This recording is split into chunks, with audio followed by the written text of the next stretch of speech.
সাইফারের হলুদ শেষ হতেই হালিমা মঞ্জিলে সব সদস্যরাই চৌধুরী ভিলা আসার জন্য তৈরি হয়।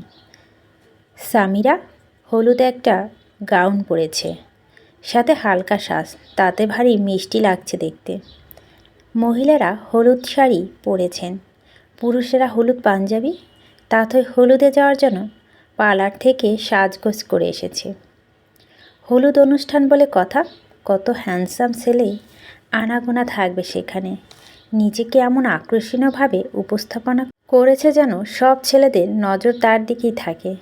তাথইকে পার্লার থেকে ফিরতে দেখে সামিয়া এগিয়ে এসে বলল, এত সাজগোজ করছো দেখে মনে হচ্ছে তুমি বিয়ের কনে। তোমারই গায়ে হলুদ আপ। কেমন লাগছে আমাকে? পেতনির মতো লাগছে। হালকা সাজে ভালো লাগে তোমাকে। সামিরার কমপ্লিটমেন্টে সন্তুষ্ট হতে পারল না তাথই। দাঁতে দাঁত চেপে বলল, তুই সাজগোজের কি বুঝিস? যাচ্ছিস তো বাড়ির কাজের বেটির মতো। হলুদ অনুষ্ঠানে কেউ গাউন পরে যায়? যত সব ফালতু লোকজন বলে। রাগে গজগজ করতে করতে তাতই সোজা সাজিদের রুমে নক না করেই ঢুকে যায়। সাজিদ তখন সবেমাত্র শাওয়ার নিয়ে বেরিয়েছে। পরনে শুধু মাত্র একটা টয়লা রয়েছে। ফর্সা গায়ে বিন্দু বিন্দু পানি মুক্তদানার মতো চকচক করছে। চুল থেকে পানি গড়িয়ে মুখে উপর পড়ছে। সাজিদের ঘাড়ের উপর থাকা তাওয়ালা দিয়ে চুল মুছতে মুছতে বের হচ্ছে। তাথইকে নজরে আসে নিতার।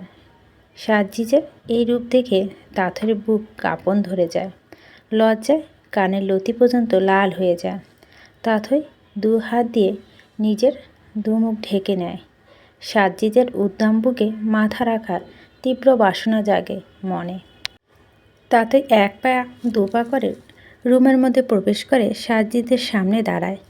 তাথইকে দেখা মাত্র সাজিদ গায়ে শার্ট জড়িয়ে নিয়ে বলল, কারো রুমে ঢুকতে গেলে যে নক করে আসতে হয়, সেই সেন্সটুকু নেই তোর।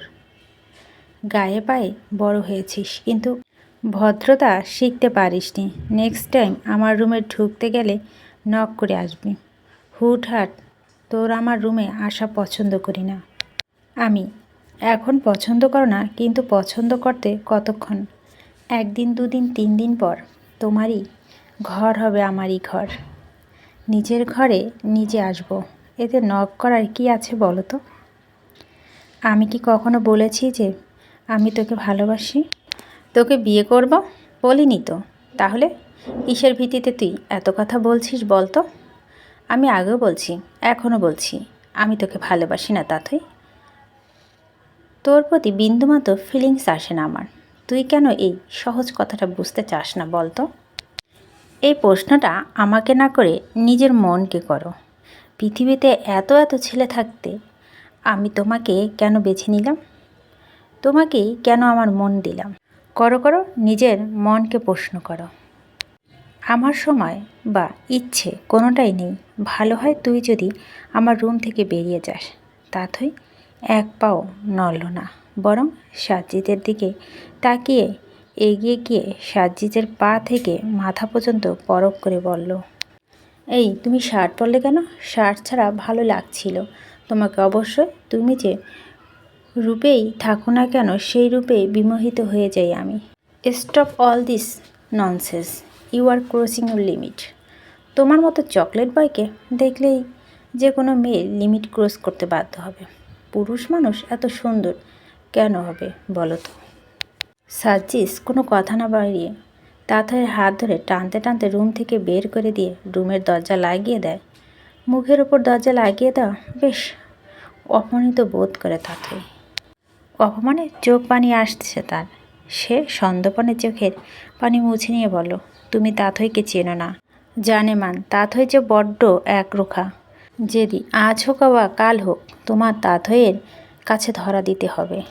সিজদা জোহরের নামাজ শেষ করে জায়নামাজ গুছিয়ে রাখতে সালেহা বেগমের প্লেট ভর্তি খাবার নিয়ে সিজদার রুমে এসে সিজদার হাতে দিয়ে সিজদাকে বিছানায় বসিয়ে দেয়।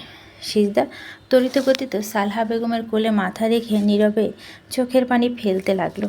সালেহা বেগম সিজদার মাথা হাত বুলিয়ে দিয়ে বলল, আমি তো কষ্টটা বুঝতে পারছি রে মা, কিন্তু মেয়ে হয়ে জন্ম নিলে একদিন না একদিন পরিবার পরিজন ছেড়ে চইলাই যাইতে হয় স্বামীর ঘরে, যে মেয়েদের আসল ঘর।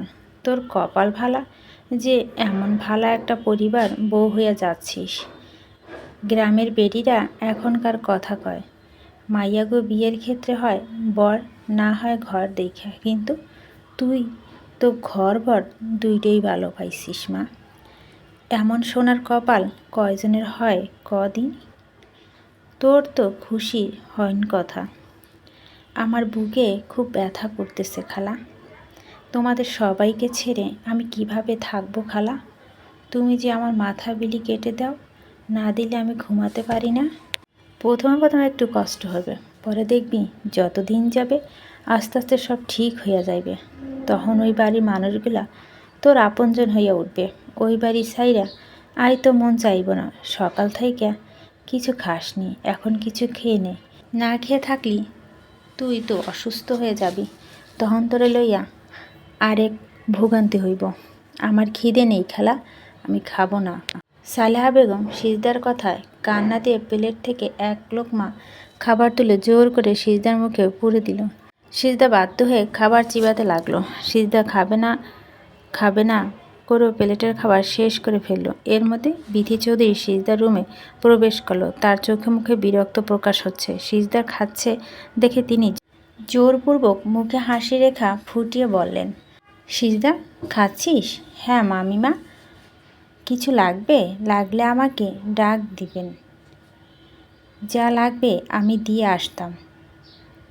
আপনি শুধু শুধু কষ্ট করে কেন আসতে গেলেন কেন মামিমা?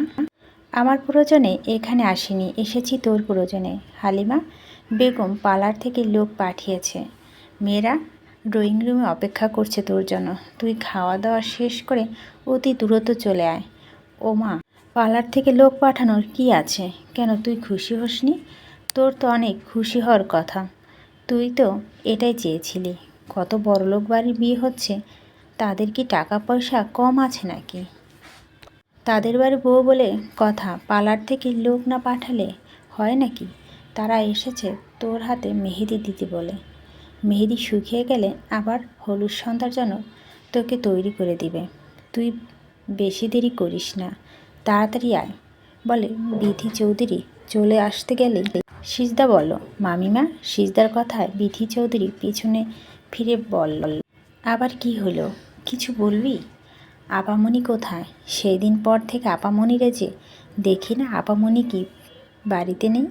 ঐশ্বর্যর কথা শুনে বুক ধুপ করে উঠল বিথি চৌধুরী। সিজদাকে কি জবাব দেবে জানা নেই তার। আপামনি কোথায়? সেই দিনের পর থেকে আপামনিরে যে আর দেখি না, আপামনি কি বাড়িতে নেই? ঐশ্বর্যের কথা শুনে বুক ধুপ করে উঠল বিথি চৌধুরী। সিজদাকে কি জবাব দেবে জানা নেই তার। তিনি নিজের মেয়েকে খুব ভালো করে চেনেন, তাই তো তখনই ঐশ্বর্য সিজদাকে নিয়ে বিয়ে বাড়িতে যাওয়ার কথা শুনেন। তখনই তার মনে সন্দেহ জাগে। তিনি বুঝতে পেরেছিলেন ঐশ্বর্য মনে মনে কিছু একটা ছক কষেছে, কিন্তু সেটা যে কিডন্যাপিংয়ের মতো এত বড় একটা ক্রাইম হবে তিনি সেটা কল্পনাও করতে পারেনি। তিনি সরাসরি ঐশ্বর্যকে সিজদার কিডন্যাপিংয়ের ব্যাপারে জিজ্ঞাসা করলে ঐশ্বর্য প্রথমে অস্বীকার করেন। পরে ঐশ্বর্যকে জেরা করে ঐশ্বর্য বিথি চৌধুরীর কাছে সবটা স্বীকার করেন। সবটা শুনে বিথি হতবাক হয়ে যায়। রাগে বসে প্রথমবারের মতো মেয়ের গায়ে হাত তুলেন, কিন্তু পরক্ষণে ঐশ্বর্যর চোখে পানি দেখে কলিজা মোচড় দিয়ে ওঠে তার। তিনি ঐশ্বর্যকে বুকে টেনে নিয়ে চোখে মুখে অজস্র চুমোতে ভরিয়ে দেন। মেয়ের দুশ্চিন্তায় পাগল প্রায় অবস্থা হয়ে যায় তার। গুন্ডাগুলো যেহেতু পুলিশের হেফাজতে ছিল, পুলিশ জেরা মুখে যদি ঐশ্বর্যের নাম বলে দেয়, তখন তো পুলিশ এসে ঐশ্বর্যকে কোমরের দড়ি পরিয়ে নিয়ে যাবে। ঐশ্বর্য ক্যারিয়ার শেষ হয়ে যাবে। ঐশ্বর্যের সেফটির কথা চিন্তা করে তিনি মেয়েকে রংপুরা তার কাজিনের বাসা পাঠিয়ে দেন। তিনি এটাও বলে দিয়েছেন, যতদিন না কেস সলভ হচ্ছে ততদিন ঐশ্বর্য রংপুরে গা ঢাকা দিয়েই থাকতে হবে। বিথি চৌধুরী থেকে রেসপন্স না পেয়ে সিজদা আবারও বলল, আপামনি আমার বিয়েতে থাকবে না মামনি? কোথায় আপামনি? সিজদার প্রশ্নের উত্তর না দিয়ে বিথি চৌধুরী নিজের রুমে এসে ঐশ্বর্যকে কল করেন, কিন্তু ঐশ্বর্য কল রিসিভ করে না। মেয়ের জন্য বড্ড চিন্তা হয় তার। তিনি পুনরায় কল করেন। সাথে সাথে ঐশ্বর্য কল রিসিভ করে বলল, আর কতদিন আমি এভাবে গা ঢাকা দিয়ে থাকবো মম? বিরক্ত লাগছে আমার, নিজেকে দাগে আসামি মনে হচ্ছে। সব কিছু হয়েছে ওই বুড়িটার জন্য। বুড়িটা যতই নাটক জানে, এখন যদি বুড়িটাকে সামনে পেতাম বলতাম, নাটক কম করে প্রিয়, নাটকবাজ মহিলা একটা। সবটা হয়েছে তোমার রাগ জেদের কারণে। শুধু শুধু বুড়ির দোষ দিচ্ছ কেন? তোমাকে কে বলেছিল এত বড় একটা ক্রাইমের সাথে ইনভলভ হতে? তোমার পাপা যদি জানতে পারে তোমাকে কিন্তু ছেড়ে কথা বলবে না, তোমার সাথে সাথে আমাকেও কথা শোনাবে। তুমি বুড়িটার পক্ষ নিয়ে কথা বলছো মম? হ্যাঁ বলছি, বলতে বাধ্য হচ্ছি, কারণ এখানে হালিমা বেগমের কোনো দোষ নেই, সব দোষ তোমার। হ্যাঁ করেছি, বেশ করেছি। এখানে বুড়ির দোষও কম নয় মম। বুড়িটা যদি আগে বলতো আমার হিরোর সাথে সিজদার বিয়েটা হচ্ছে না, অন্য কারোর সাথে হচ্ছে, তাহলে আমার এত কিছু করতে হতো না, আর না আমাকে পালিয়ে বেড়াতে হতো। আমি আর নিতে পারছি না মম। বাড়িতে কত আনন্দ ফুর্তি হচ্ছে, আর আমি এখানে বসে বসে আঙুল চুষছি। তুমি টেনশন করো না বেবি, আমি দেখছি কি করা যায়। তোমার মমে টাকা পয়সা কম আছে নাকি? টাকা দেখলে কাঠের পুতুলও হাঁ করে। একটু সময় দাও, টাকা দিয়ে সবটা ক্লোজ করে দিব। যা করা তাড়াতাড়ি করো। ওকে বেবি, তুমি প্যানিক করো না, রাখছি আমি।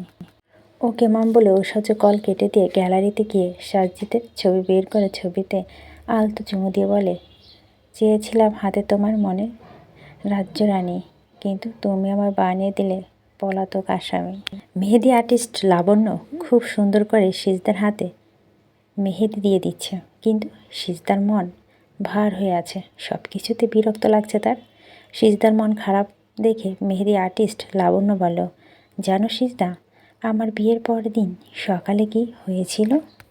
সীতা ছোট করে জবাব দেয়, না আপা। তা তো তুমি কিভাবে জানবে? আমি তো তোমাকে বলিনি, তাহলে তুমি কিভাবে জানবে বলো? তাহলে শোনো কি হয়েছিল। কাকতালীয়ভাবে আমার বর আমার ভাইয়ের নামে একই তো। বিয়ের পরের দিন সকালবেলা আমার ঘুম ভাঙতে পরেই দেখি রুমে লাইট জ্বলছে। লাইটের আলো সহ্য হয় না আমার। আমার বাড়িতে যেভাবে চিৎকার করতাম সেভাবে চিৎকার করে বলে উঠলাম, এই রাফিন কুত্তা, রুমের লাইট বন্ধ কর, না হলে লাথি মেরে তোর প্যান্ট ছিঁড়ে দিব। মানে আমি বিয়ের পরও ভুলে গেছিলাম যে আমি বিবাহিত। মেয়েটার কথা শুনে সিজদা হেসে দেয়। যা দেখে লাবণ্য বলল, তোমার হাসিটা খুব সুন্দর সিজদা। বরকে ঘায়েল করার জন্য এমন হাসি যথেষ্ট। সব সময় এমন হাসি খুশি থাকবে। আচ্ছা তোমার বরের নামের প্রথম অক্ষর কী গো? লাবণ্য প্রশ্নে থতমত খেয়ে যায় সিজদা। সে তো আর বরের নামটা পর্যন্ত জানে না।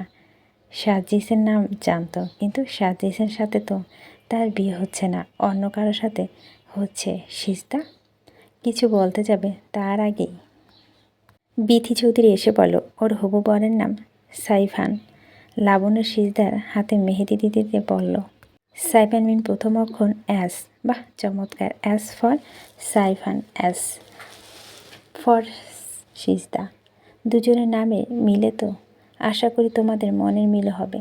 সিজদা প্রতি উত্তরে শুধু মিষ্টি হাসি উপহার দেয়। মেহেদি দেওয়া শেষ হলে সিজদা কিছুক্ষণ মেহেদি শুকিয়ে যাওয়ার অপেক্ষা করে।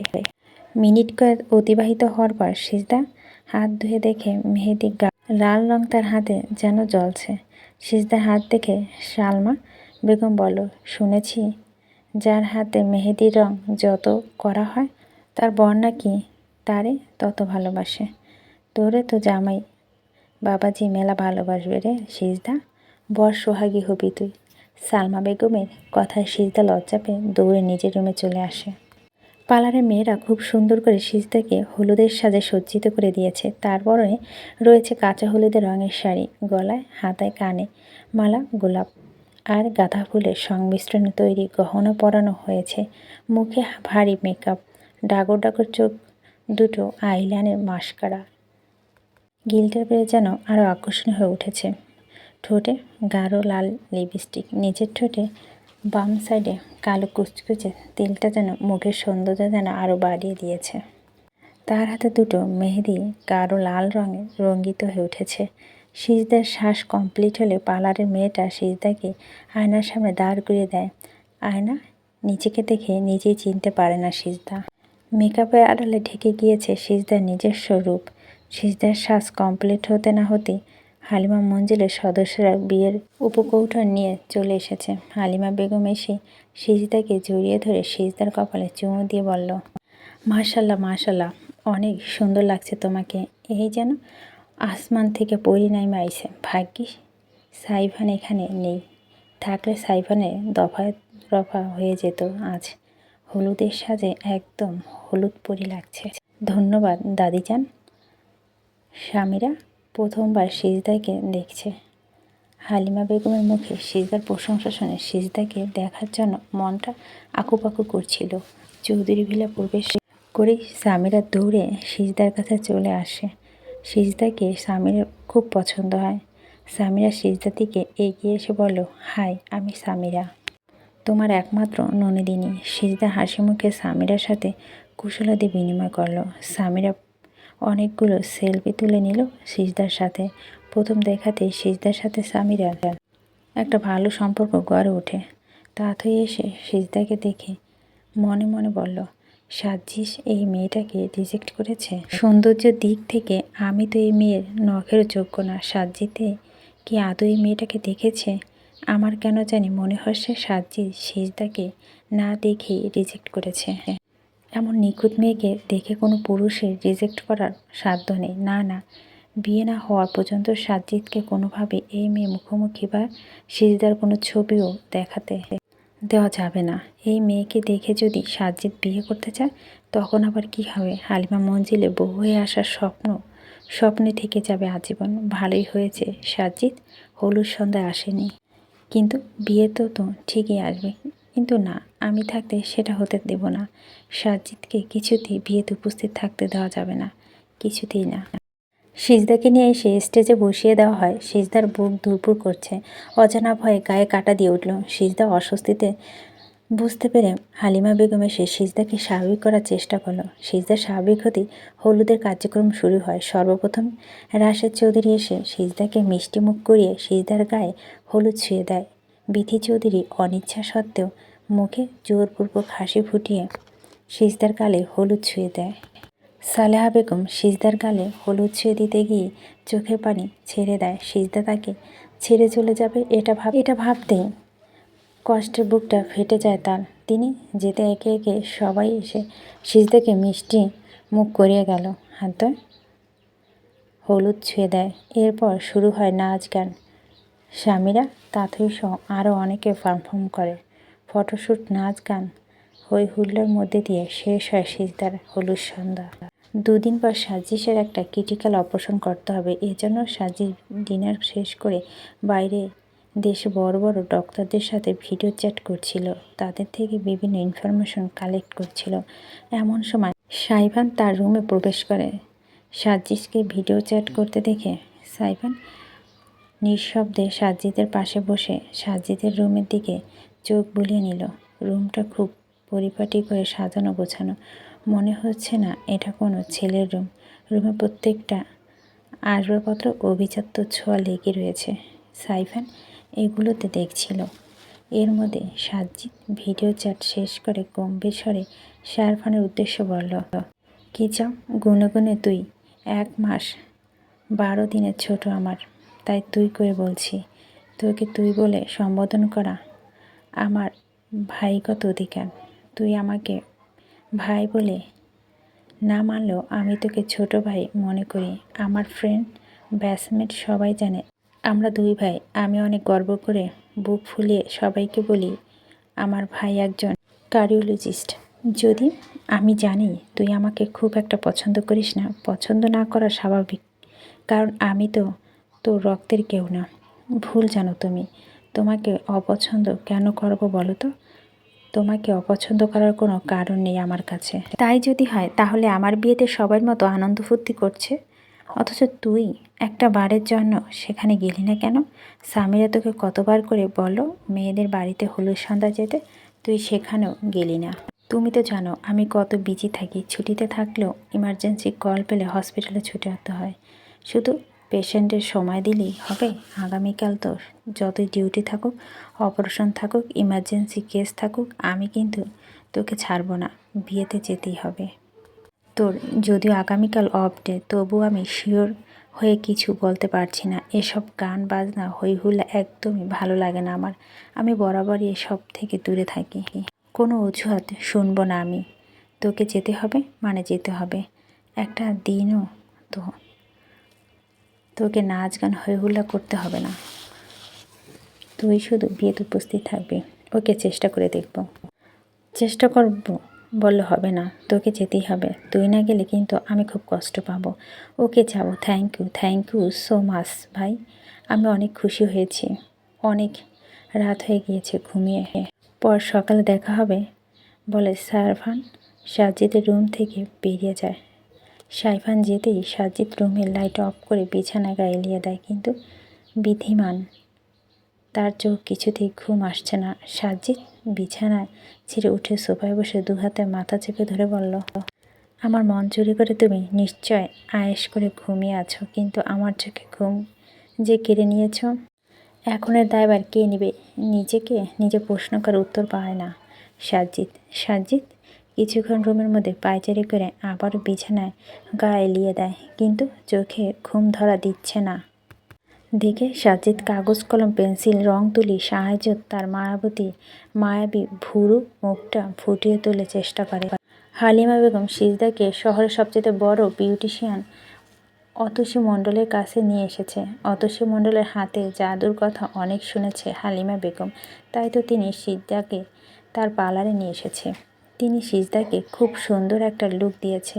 সিজদা থেকে চোখ ফেরানো দায় হয়ে পড়েছে। সিজদার সাজ কমপ্লিট হলে তারা পার্লার থেকে বের হতেই হালিমা বেগমের ফোন বেজে উঠলে হালিমা বেগম কল রিসিভ করে হ্যালো করতে থাকে, কিন্তু কথা বুঝতে না পেরে একটু দূরে সরে যায়।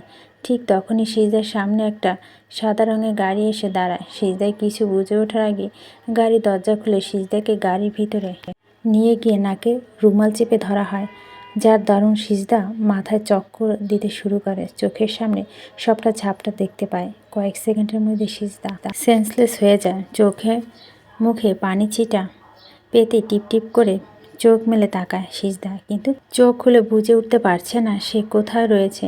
মাথাটা এখনও ভার হয়ে আছে তার।